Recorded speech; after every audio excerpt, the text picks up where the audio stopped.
শ্রীমদ্ভাগবত গীতা অনুবাদ স্বামী রামসুখ দাস সপ্তম অধ্যায়ের 29তম শ্লোক। জরা মরণমোক্ষায় মমাশ্রিত্য যজন্তি ये ते ব্রহ্ম তদ্বিদুঃ কৃতস্নমধ্যাত্মং কর্ম চাখিলম। জরা এবং মরণ থেকে মোক্ষ পাওয়ার জন্য যাঁরা আমাদের শরণাগত হয়ে প্রযত্ন করেন তাঁরা সেই ব্রহ্ম সমগ্র আধ্যাত্ম এবং সম্পূর্ণ কর্মতত্ত্ব অবগত হন। ব্যাখ্যা: জরা মরণমচ্ছায় মামাশ্রিত্য যজন্তি ये। এখানে জরা বৃদ্ধাবস্থা এবং মরণ থেকে মুক্তি না পাওয়ার অর্থ এই নয় যে ব্রহ্ম অধ্যায় আধ্যাত্ম এবং কর্মের জ্ঞান হলে বৃদ্ধাবস্থা হয় না, দেহের মৃত্যু হয় না। এর তাৎপর্য হলো এই যে বোধ হয়ে গেলেও শরীরে বৃদ্ধাবস্থা এবং মৃত্যু তো অবশ্যই আসবে, কিন্তু এইগুলি তাকে অন্তর থেকে দুঃখী করতে পারে না। যেমন ত্রয়োদশ অধ্যায়ের 34তম শ্লোকে ভূত প্রতিমচ্ছম বলার তাৎপর্য ভূত এবং প্রকৃতি অর্থাৎ কার্য এবং কারণ থেকে সম্পর্ক বিচ্ছেদ হওয়াতেই, তেমনি যেখানে জরা মরণমচ্ছায় বলার তাৎপর্য হলো জরা মৃত্যু ইত্যাদি শরীরের বিকার থেকে সম্পর্ক বিচ্ছেদ হওয়াতে।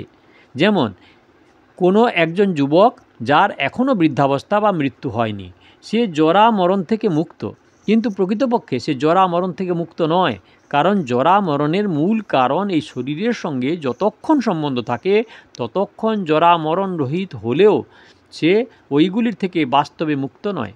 কিন্তু জীব মুক্ত মহাপুরুষের শরীরে জরা এবং মৃত্যু হলেও তিনি এইগুলি থেকে মুক্ত। সুতরাং জরা মরণ থেকে মুক্ত হওয়ার তাৎপর্য হলো যাতে জরা ও মরণ হয় সেই প্রকৃতির কার্য শরীরের সঙ্গে সর্বতোভাবে সম্বন্ধ বিচ্ছেদ হওয়া। মানুষ যখন শরীরের সঙ্গে তাদাত্ম্য এই আমি মেনে নেয় তখন শরীর বৃদ্ধ হলে আমি বৃদ্ধ হয়েছি আর দেহের মৃত্যু নিয়ে আমি মরে যাব এইরূপ মনে করে। এই যে মেনে নেওয়া, এটি শরীরই, আমি শরীর, আমার এই রকম বজায় থাকে। তাই ত্রয়োদশ অধ্যায়ের 8ম শ্লোকে উদ্ধৃত জন্ম মৃত্যু জরা ব্যাধি দুঃখ দোষাদু দর্শনম, অর্থাৎ জন্ম মৃত্যু জরা ব্যাধিতে দুঃখরূপ দোষ দর্শন। এর অর্থ হলো শরীরের সঙ্গে আমি এবং আমার সম্পর্ক যেন না থাকে। মানুষ যখন আমি এবং আমার ভাব থেকে মুক্ত হয় তখন সে জরা মরণাদি থেকে মুক্ত হয়ে যায়, কারণ শরীরের সঙ্গে মেনে নেওয়া সম্পর্কই বাস্তবে জন্মের কারণ। কারণং গুণ সংঘস্য সদযোনি জন্মসু। প্রকৃতপক্ষে শরীরের সঙ্গে এর কোনো সম্বন্ধ নেই, সেই জন্যই সম্বন্ধ দূর হয়, সেটাই মিটে যা আসলে নেই। এখানে মমাশ্রিত যতন্তি রে পদটিতে আশ্রয় গ্রহণ করা এবং প্রযত্ন করা এই দুইটির কথা বলার তাৎপর্য এই যে মানুষ যদি নিজেকে চেষ্টাকর্তা মনে করে তবে অহংভাব আসে যে আমি এই করেছি যার ফলে এটি হয়েছে। আর যদি নিজে চেষ্টা না করে ভগবানের কৃপায় সব কিছু হয়ে যাবে এইরূপ মনে করে তবে সে আলস্য এবং ভ্রান্তিতে এবং সংগ্রহ ও ভোগ বিলাসে ব্যাপৃত হয়। সেই জন্য এখানে দুটি কথা বলা হয়েছে যে শাস্ত্রের নির্দেশে নিজে তৎপর হয়ে চেষ্টা করবে এবং সেই উদ্যোগের সাফল্যে ভগবানকে কারণ বলে মনে করবে। যেটি সর্বদা বিযুক্ত হয়ে যাচ্ছে অর্থাৎ ধ্বংসের দিকে যাচ্ছে, সেই শরীর সংসারকে মানুষ প্রাপ্ত এবং স্থায়ী মনে করে। যতক্ষণ এই শরীর ও সংসারকে স্থায়ী মনে করে তাকে গুরুত্ব দেওয়া হয়, ততক্ষণ সাধনা করলেও তার ভগবৎ প্রাপ্তি হয় না। যদি সে শরীর সংসার স্থায়ী বলে মনে না করে এবং সেইগুলিকে গুরুত্ব না দেয় তবে তার ভগবৎ প্রাপ্তিতে বিলম্ব ঘটে না। সুতরাং এই দুটি বাধাকে অর্থাৎ শরীর সংসারের পৃথক অস্তিত্ব এবং গুরুত্ব বিচার বিবেচনার দ্বারা দূর করাই হলো প্রযত্ন করা। কিন্তু যাঁরা ভগবানের শরণ নিয়ে প্রচেষ্টা করে তারা শ্রেষ্ঠ। তাদের তো এই ভাব থাকে যে সেই প্রভুর কৃপাতেই সাধন ভজন হচ্ছে, ভগবানের কৃপার আশ্রয় নেওয়ায় এবং নিজ ক্ষমতায় অহংকার না করায় তাঁরা ভগবানের সমগ্র রূপ জানতে সক্ষম হন। যাঁরা ভগবানের শরণাগত না হয়ে নিজ কল্যাণের জন্য উদ্যোগ করে তাদের নিজ নিজ সাধন অনুযায়ী ভগবৎ স্বরূপের বোধ হলেও ভগবানের সমগ্র রূপের বোধ হয় না। যেমন কেউ যদি প্রাণায়াম ইত্যাদি দ্বারা যোগাভ্যাস করে তবে তার অণিমা মহিমা ইত্যাদি সিদ্ধি প্রাপ্তি হয় এবং যার থেকে উচ্চে আরোহণ করে পরমাত্মার নিরাকার স্বরূপ বোধ হয় অথবা নিজ স্বরূপে স্থিতিলাভ ঘটে। এইরূপ বৌদ্ধ জৈন ইত্যাদি সম্প্রদায়ের সাধকগণ যারা ঈশ্বর মানেন না তারাও নিজ নিজ সম্প্রদায়ের সিদ্ধান্ত অনুসারে সাধনা দ্বারা অসৎ জড়রূপ সংসার থেকে সম্বন্ধ বিচ্ছেদ করে মুক্ত হয়ে যান। কিন্তু যারা সংসার বিমুখ হয়ে ভগবানের শরণাগত হয়ে প্রযত্ন করেন তাদের ভগবানের সমগ্র রূপ বোধ হয়ে ভগবৎ প্রাপ্তি হয়। এই বৈশিষ্ট্য জানার জন্য ভগবান এখানে মম্মশ্রিত রেয়ন্তি ইয়ে কথাটি বলেছেন। তে ব্রহ্মতৎ বিন্দু। এইভাবে চেষ্টা করলে এরা আমার স্বরূপ অর্থাৎ যা নির্গুণ নিরাকার, যা মন বুদ্ধি ইত্যাদির বিষয় নয়, যা সামনেই শাস্ত্র যার পরোক্ষভাবে বর্ণনা করে থাকে সেই সচ্চিদানন্দঘন ব্রহ্মকে জানতে সক্ষম হয়। ব্রহ্মের সঙ্গে তৎ শব্দটি প্রয়োগ করার তাৎপর্য হলো যে প্রায় সমস্ত তৎ শব্দ দ্বারা যে পরমাত্মাকে পরোক্ষরূপে বর্ণনা করা যায় সেই পরমাত্মাকে তারা সাক্ষাৎ অপরোক্ষরূপে অনুভব করেন।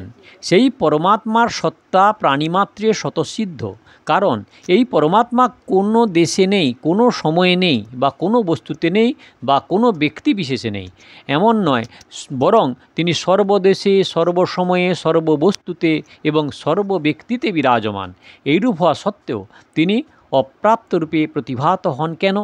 যা আগে ছিল না পরে থাকবে না এবং বিদ্যমান হওয়া সত্ত্বেও প্রতিক্ষণ অবলুপ্ত হচ্ছে, লয়ের দিকে যাচ্ছে, সেইরূপ শরীর সংসারের অস্তিত্ব মেনে নিলে এবং গুরুত্ব স্বীকার করে নিলেই নিত্যপ্রাপ্ত পরমাত্মা প্রাপ্ত অপ্রাপ্তরূপে প্রতিভাত হয়। কৃতস্নাম আধ্যাত্মম বিন্দু। এরা সম্পূর্ণ আধ্যাত্ম অবজ্ঞাত হন, অর্থাৎ সম্পূর্ণ জীব তত্ত্ব কী তা তাঁরা জেনে যান। পঞ্চদশ অধ্যায়ের 10ম শ্লোকে বলা হয়েছে যে জীব একটি দেহ পরিত্যাগ করে যে অন্য শরীর প্রাপ্ত হয় তা বিমূঢ় ব্যক্তিগণ জানতে পারে না। জ্ঞান চক্ষু বিশিষ্ট ব্যক্তিগণ তা জানেন। তাদের জানার অর্থ এই নয় যে কত জীব আছে, তারা কি কি করে, তাদের গতি কী, এইসব জেনে যান, বরং আত্মা শরীর থেকে পৃথক তত্ত্বত এটি জেনে যান বা অনুভব করেন। ভগবানের আশ্রয়ে থেকে সাধকের যখন ক্রিয়া এবং পদার্থ থেকে সম্বন্ধ বিচ্ছেদ হয় তখন তিনি আধ্যাত্মতত্ত্ব নিজ স্বরূপ অবগত হন। শুধু নিজের স্বরূপই নয়, প্রত্যুত ত্রিলোক এবং চতুর্দশভুজের যত স্থাবর জঙ্গম প্রাণী আছে তাদের সকলের স্বরূপ শুদ্ধ নির্মল প্রকৃতি হচ্ছে অসম্বন্ধ, এটি জেনে যান। অন্তত জন্মে অন্তত ক্রিয়া এবং শরীরের সঙ্গে একতা করলেও ঐক্য কখনো হতে পারে না এবং অনন্ত জন্ম পর্যন্ত নিজ স্বরূপ বোধ না হলেও এরা নিজ স্বরূপ হতে কখনো পৃথক হতে পারেন না। এটি জানাই হলো সমস্ত আধ্যাত্ম তত্ত্ব জানা। কর্ম চাখিল্যং বিন্দু। এরা সমস্ত কর্মের প্রকৃত তত্ত্ব জেনে যান, অর্থাৎ জগৎ সৃষ্টি কেন হয়, কেমন করে হয় এবং ভগবান কিভাবে তা সম্পাদন করেন তাও তারা অবগত হন। যেমন ভগবান চতুর্বর্ণ সৃষ্টি করেছেন। এই রচনাতে জীবের যে গুণ ও কর্ম, অর্থাৎ তাদের যেমন ভাব এবং তারা যেমন কর্ম করছে সেই অনুযায়ী তাদের জন্ম হয়েছে। এইসব বর্ণে জন্মগ্রহণ করায় স্বয়ং ভগবানের দিক থেকে কোনো পক্ষপাতিত্ব নেই। অতএব ভগবানের কর্তৃত্ব নেই এবং ফলেচ্ছাও নেই। তাৎপর্য হলো ভগবান সৃষ্টি করার সময়ে কর্তৃত্ব এবং ফলাসক্তিতে নির্লিপ্ত থাকেন। এইরূপ মনুষ্য মাত্রের দেশ কাল পরিস্থিতি অনুযায়ী যে কর্তব্য কর্ম প্রাপ্ত হয় তা কর্তৃত্ব ও ফলাসক্তি রহিত হয়ে করলে সেই কর্ম মানুষের বন্ধনকারক হয় না, অর্থাৎ ওইসব কর্ম ফলজনক হয় না। তাৎপর্য হলো এই যে কর্মের সঙ্গে নিজের কোনো সম্পর্ক নেই। এই ভেবে নিজে সেইগুলিকে নির্লিপ্তভাবে অনুভব করাই অখিল কর্মকে জানা হয়। যারা অনন্যভাবে কেবল ভগবানের আশ্রয় গ্রহণ করেন তাদের প্রকৃত ক্রিয়া এবং পদার্থের সঙ্গে সম্পর্ক দূর হয়। এতে তারা সম্যকরূপে জেনে যান যে এই সমস্ত ক্রিয়া এবং পদার্থ পরিবর্তনশীল এবং বিনাশশীল, অর্থাৎ ক্রিয়াগুলির আদি ও অন্ত আছে এবং পদার্থেরও উৎপত্তি ও বিনাশ, সংযোগ ও বিয়োগ হয়। ব্রহ্মলোক পর্যন্ত কোনো ক্রিয়া এবং পদার্থ চিরস্থায়ী নয়। অতএব কর্মের সঙ্গে আমার বিন্দুমাত্র সম্পর্ক নেই, এটিই হলো অখিল কর্মকে অবগত হওয়া। তাৎপর্য হলো এই যে যারা ভগবানের আশ্রয় গ্রহণ করে তারা ব্রহ্ম, আধ্যাত্ম এবং কর্মের প্রকৃত তত্ত্ব জেনে যায়। অর্থাৎ ভগবান যেমন বলেছেন যে এই সমস্ত জগৎ আমাতেই ওতপ্রোত হয়ে আছে এবং সমস্তই বাসুদেব। তেমনি তারা ভগবানের সমগ্র রূপ জেনে যায়। যে ব্রহ্ম, আধ্যাত্ম এবং কর্ম এ সমস্তই ভগবৎ স্বরূপ, ভগবান ভিন্ন, এতে আর কোনো দ্বিতীয় অস্তিত্ব নেই। এ হলো 7 নম্বর অধ্যায়ের 29তম শ্লোক।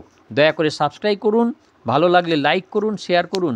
আর পেছনের ভিডিও দেখতে হলে কাকন বাসুতে ক্লিক করে ভিডিও দেখুন। এখানে গীতার প্রথম শ্লোক থেকে সম্পূর্ণ ব্যাখ্যা দেওয়া রয়েছে। দয়া করে কমেন্ট করবেন। আগের ভিডিও দেখার ইচ্ছা হলে অপেক্ষা করুন।